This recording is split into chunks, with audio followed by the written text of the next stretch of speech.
네, 오늘만 하신 분들은 조금 새로운 장르의 차죠. 르노가 선보인 마스터 버스인데요. 사실 저희가 기존에 패널밴을 소개해 드린 바 있습니다. 바로 지난해 얘기였는데 올해는 버스 버전까지 국내 시장에 상륙을 했네요. 13인승과 15인승 이렇게 구분이 되는데 현재 모델은 13인승인데요. 과연 마스터 버스 어떤 매력을 갖고 있는지 잠시 함께 느껴보시겠습니다.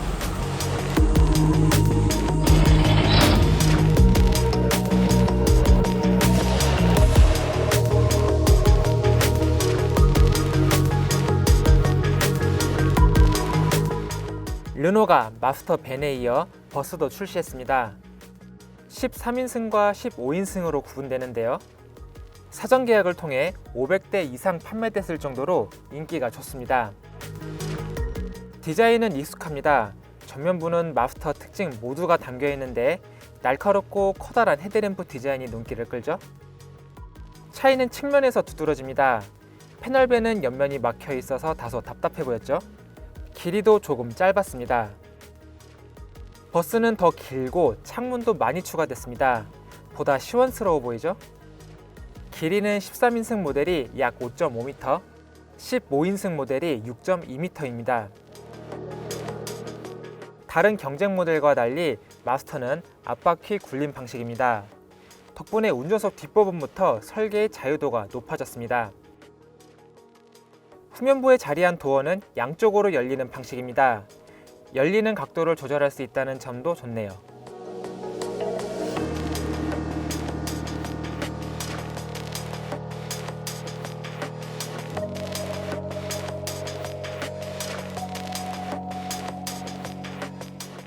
운전석과 조수석 부분은 밴과 동일합니다.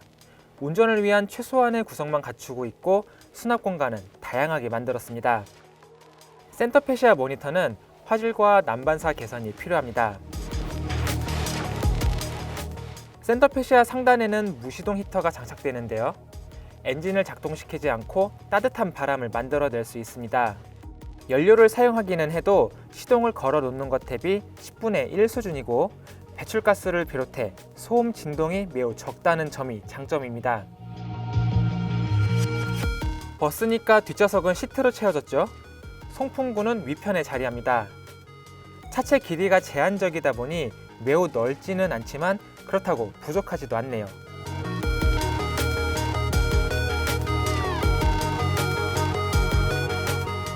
시트벨 각도 조절 기능이나 각 좌석을 위한 컵홀더 등이 없다는 점은 아쉽습니다. 그럼에도 마스터 버스만의 장점이라면 전 좌석에 3점식 안전벨트가 장착됐다는 점입니다. 안전을 위한 좋은 선택이죠. 안전장비로는 차선 이탈 경고, 경사로 밀림 방지 기능, 미끄러운 길에서 안정적인 주행을 돕는 익스텐디드 그립 컨트롤, 트레일러 흔들림 조절 기능 등이 탑재됐습니다. 하지만 조수석에 에어백이 없다는 점은 개선이 필요합니다. 이외에 크루즈 컨트롤 정도는 있었으면 좋겠네요. 가성비를 앞세워 등장한 마스터 버스가 버스 시장에 새로운 길을 만들어낼 수 있을지 확인해 보겠습니다.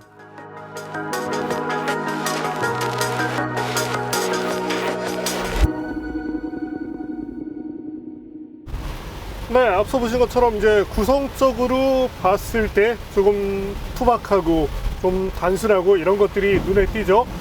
그래도 다른 차와 달리 이 인테리어 측면에서 뭔가 많이 보여드릴 것이 없었던 것 같습니다.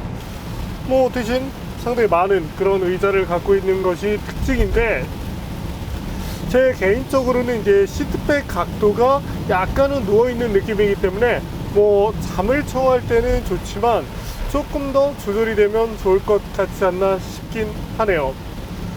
네, 그럼 마스터 버스 가볍게 한번 주행을 해볼까요? 저희가 이제 오랜 시간에 걸쳐서 이렇게 테스트를 하다 보니까 현재는 무지막지하게 비가 내리고 있습니다. 이제 원래 이런 경우에는 비를 피해서 그렇게 저희가 진행을 하는데 내일도 비가 온다고 해서 부득이 비 오는 환경에서 진행을 하게 됐네요. 어쨌든 올해 정말 비 때문에 많이 힘든데요. 자, 우선 저속부터 이렇게 움직일 때 토크가 여유롭다는 점이 상당히 좋은데요. 기존에 저희가 테스트했었던 마스터 패널 밴 엔진 스펙은 사실 같습니다. 뭐 배기량도 그렇죠. 하지만 성능 부분에서는 현재 버스 버전이 좀 더 높은 모습을 보여주고 있는데, 기존 저희가 소개해드렸던 패널 밴이 145마력, 하지만 현재는 163마력의 최고 출력, 네, 최대 토크도 기존 대비 2kg 폴스미터가 올라간, 네, 좀 더 향상되어 있는 그런 성능을 보여주고 있습니다. 사실 이제 이런 것들을 몸으로 느낀다는 것은 쉽지가 않은데, 적어도 저속에서 승객을 태운 상태에서 견인이 쉽게 이루어졌다는 점, 이런 점들을 본다면 뭐 수치적인 성능을 떠나서, 네, 그래도 뭐 무난한 정도의 어떤 실주행 성능을 확보하고 있다, 이렇게 볼 수 있겠습니다. 변속기는 당연히 직결감이 좋은 6단 수동이 기본인데요. 솔라티 같은 경우, 이제 현대 솔라티가 자동을 옵션으로 돌린 것에 반해서, 네, 르노는 수동 버전만 들어오고 있죠. 물론 이제 반자동 버전이 있긴 한데, 네, 어떤 그 편의성 측면으로 본다면 향후에 르노도 이 자동 변속기를 추가해 주면 좋을 것 같고요. 그래도 뭐 가격 부분에서는 메리트가 있으니까 이 어떤 편의성과 가격, 이 두 가지를 가지고 계산을 해서 마스터로 이렇게 접근하실 분들이 의외로 생기실 것 같긴 하네요. 뭐 수동 변속기가 조금 불편하긴 하지만 그래도 이게 몸에 익숙해지면 크게 불편하지 않고, 어떤 효율성 측면, 특히나 영업용으로 이용할 때는 이 효율성 측면이 중요해지는데, 그런 면에서는 수동 변속기가 더 낫기 때문이죠. 자, 그렇다면 뭐 사실 이 차에서는 별 의미가 없을 것 같은 가속 성능에 대해서도 한번 알아볼까요?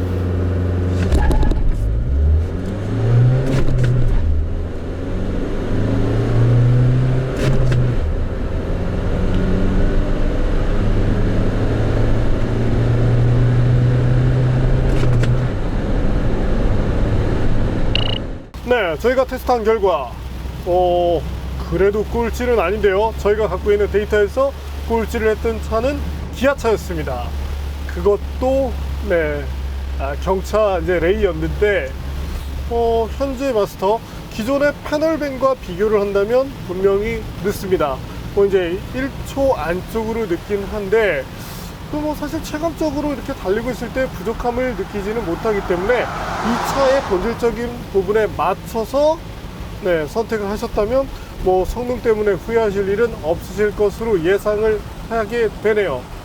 또한 스티어링 휠을 이렇게 움직이면서 가볍게 코너를 돌아나가고 있을 때, 물론 뭐 코너링 성능 자체가 중요하지 않을 수 있지만 안정감을 추구한다는 부분에서는 또 의미가 있을 수 있겠죠.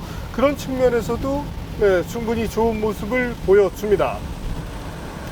어떤 그 차가 전하는 안정감으로 본다면 패널밴보다는 네, 현재 마스터 버스가 전반적인 이 주행의 만족감이 좀 더 높다고 말씀을 드릴 수 있겠습니다. 브레이크 페달을 밟았을 때도 네, 조금 가볍게, 그러면서도 충분한 캘리퍼를 압박하는 힘이 나와주는 만큼 조작성 부분에서도 충분히 편하다는 생각을 전해주고요. 가속 페달도 네, 스트로크 자체가 이렇게 뭐 깊지 않고 어느 정도 이렇게 쉽게 제어할 정도의 수준이기 때문에 뭐 장거리 운행 혹은 잦은 이제 가감속이 일어나는 환경에서도 어느 정도 운전을 편하게 해나갈 수 있다는 점이 장점으로 부각될 수 있겠습니다. 승차감이라는 부분도 사실 중요하죠. 물론 일반적인 승용차와 비교한다면 조금은 떨어진다고 할 수 있겠지만, 우리가 일상에서 접할 수 있는 그런 버스의 범주에 놓고 본다면 그래도 평균 정도는 하고 있다, 네, 이렇게 볼 수 있게 되겠네요. 자, 그럼 여기서 잠시 김선웅 기자에게 이번 그 마스터 버스를 비롯한 버스 시장에 대한 얘기를 잠깐 들어볼까요?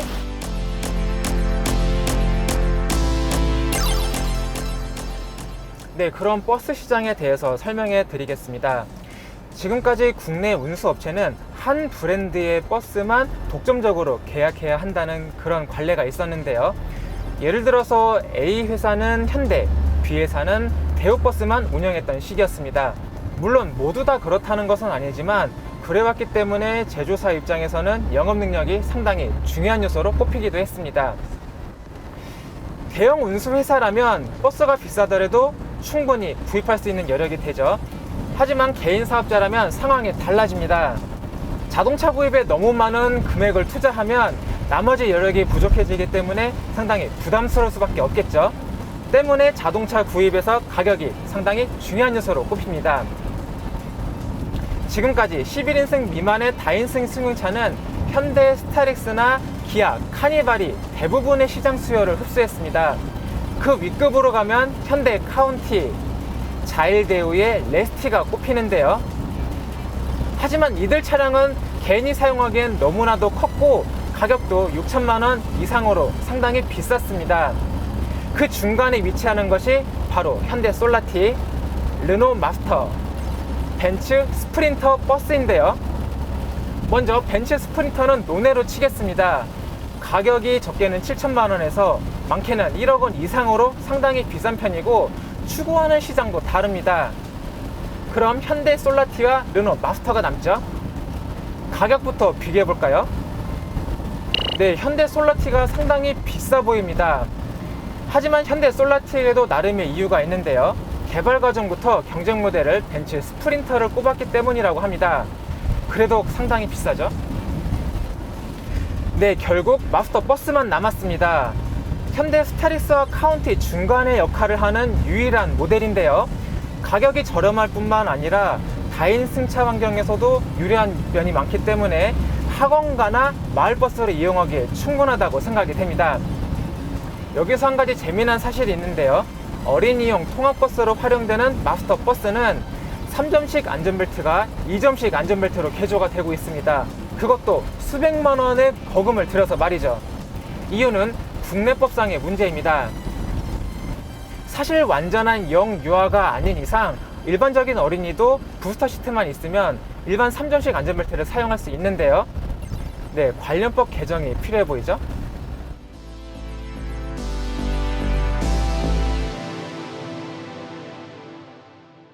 앞서 언급된 것처럼 국내법이 사실은 뭐 그들만의 세상인 경우가 상당히 많습니다. 또 어떤 경우는 이제 뭐 판사님들께서 뭐 정말 노력을 해서 판결문을 내놨는데 일반인의 상식으로는 이해하기 힘든 그들만의 리그인 경우도 상당히 많은데 어떤 이런 관련법들을 조금 더 현실적인, 조금 더 사람 친화적인 환경으로 개선을 해주면 좋겠네요. 자, 그럼 이번에는 마스터버스 주행 연비도 한번 알아볼까요? 뭐 아무래도 다인승차 환경을 고려해야 되는 모델인 만큼 연비 자체가 일반 승용차와 비교했을 때 확 좋게 느껴지진 않습니다. 그래도 크루징 상태에서의 연비만큼은 뭐 수긍할 정도의 수준이 된다, 이렇게 생각이 됩니다. 물론 저희가 모든 승객이 탑승한 상태에서 시내 주행 테스트까지를 진행하지 못했지만 그래도 이제 차량의 어떤 크기라든지 이런 점들을 감안한다면 그래도 뭐 기대보다는 좋은 수준을 보여주게 되지 않을까 싶긴 하네요. 자, 그럼 마스터버스 과연 제동 성능이 얼마나 되는지 한번 확인해 볼까요?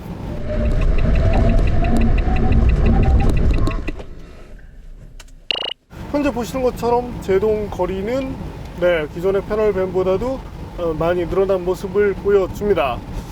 사실 이제 버스에 대한 저희가 기준이 명확하지 않기 때문에 이것이 얼마나 잘 나오는지는 가늠하기 어렵지만 그래도 그런 어떤 수용차들과 비교를 했을 때, 무게를 감안했을 때, 타이의 스펙까지를 감안해서 바라본다면 그래도 크게 떨어진다는 느낌이 비춰지진 않네요. 앞서 말씀드린 대로 어떤 그 브레이크 페달의 조작 감각이라든지 어떤 뭐 힘의 사용 정도, 이런 부분에서도 충분히 좋은 모습을 보였고요. 뭐 사실 저희에게 익숙하지 않은 모델인데 뭐 그럼에도 불구하고 이제 좀 지적을 하자면 차량이 이제 이런 형태로 만들어졌다면 이 텔레스코픽 기능 정도가 있으면 좋겠습니다. 지금은 이제 스티어링 휠을 이렇게 틸트로만 조작할 수 있게 해놨는데 이런 점에 대한 업그레이드, 또한 내비게이션, 물론 이제 뭐 시내 주행만 한다면 내비게이션에 큰 의미가 없을 수 있지만 그래도 장거리 투어를 생각해야 하는 환경도 있는 만큼 내비게이션, 이 디스플레이 사이즈를 좀 더 키워주면 좋겠네요.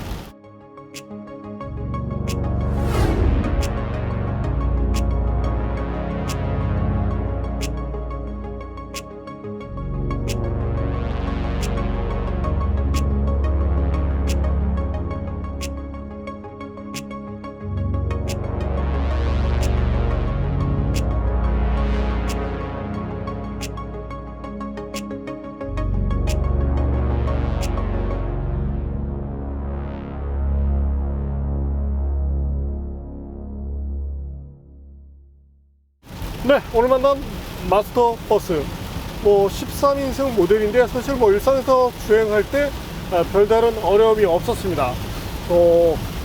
업무차로 사용해도 상당히 좋을 것 같은데요. 물론 이제 저희 팀의 경우 장비가 너무 많다 보니까 패널밴 쪽이 조금 더 탐이 나긴 하는데, 네, 그래도 적정 승계까지를 고려해서 감안한다면 현재 마스터버스 충분히 가치가 있지 않나 싶네요. 또한 이제 업무용으로 이 어떤 그 회사 스태프들과 장거리를 떠나야 하는 환경, 이때도 충분한 경쟁력을 보여줄 수 있는 만큼 적어도 가성비 측면으로 마스터버스에 접근하는 경우라면 만족감을 대폭 크게 늘려갈 수 있지 않을까 싶은 마음도 듭니다. 네, 어쨌든 저도 이제 오래 하다 보니까 버스까지 타보고 있는데 네, 제가 생각했던 그런 대형 버스만 아니라면 현재 마스터 정도라면 일상에서 타더라도 매번은 어렵겠지만 큰 불만은 느끼지 않을 것으로 예상이 되네요. 네, 오늘은 어찌 보면 조금 뜬금없는 그런 리뷰였죠. 네, 르노 마스터 버스를 만나봤습니다.